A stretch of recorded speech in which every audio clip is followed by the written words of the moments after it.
Hello everyone, it's Wednesday, August 11th, and welcome to our Pearson Clinical Assessment video newscast. My name is Tina Eichstedt, speech-language pathologist and senior product manager in Washington State. Hi, I'm Nancy Castilleja. I'm also a speech-language pathologist and senior product manager in San Antonio, Texas. We have 3 news items to share with you today. First, replacing the letter of no objection. Pearson Clinical Assessment has withdrawn the temporary letter of no objection that was released at the start of the COVID-19 pandemic. We have adopted the policies from that letter into our standard legal policies.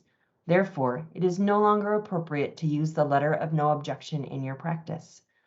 In addition, we have created a new document for your reference called Appropriate Use of Pearson Clinical Assessment Content to clarify many details around the appropriate and inappropriate use of Pearson content in different situations. The links at the end of this newscast will take you directly to these resources. We hope that this provides clarity and direction for you going forward.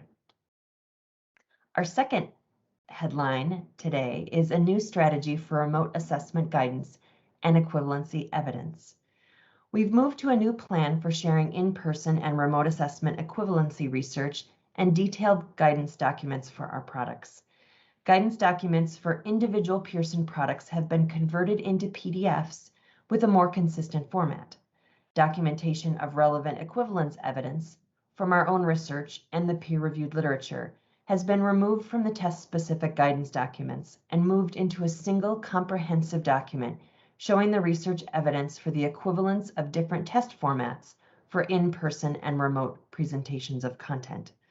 The equivalency evidence is organized now by research study and includes additional sample characteristics such as age range and disability category. The document will have a date stamp in the footer so you can see which version you might be viewing. The link to the research evidence document on our Telepractice webpage will appear at the end of this video. Because the equivalence evidence will be in a single document, our research team will be able to update the information as more research is published.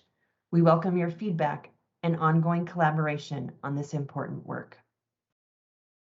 Third item is that the QGlobal video proctoring, or QgVP, is now available.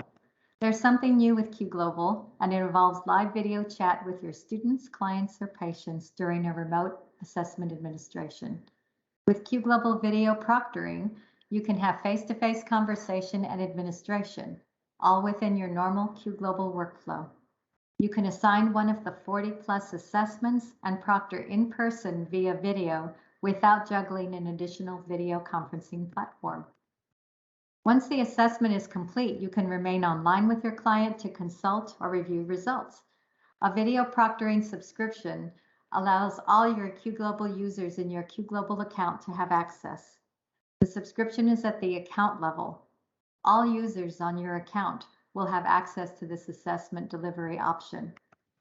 In early 2022, we will be releasing QGlobal Video Proctoring Plus, which will enable the examiner to present stimuli for tests like the SELF-5, WYAT-4, and PPVT-5 in a live video session. Look for more information about this early next year. As always, we'd love to hear from you and learn what we can do to support your practice. Keep checking back to our Telepractice webpage for ongoing updates, and thanks for watching today.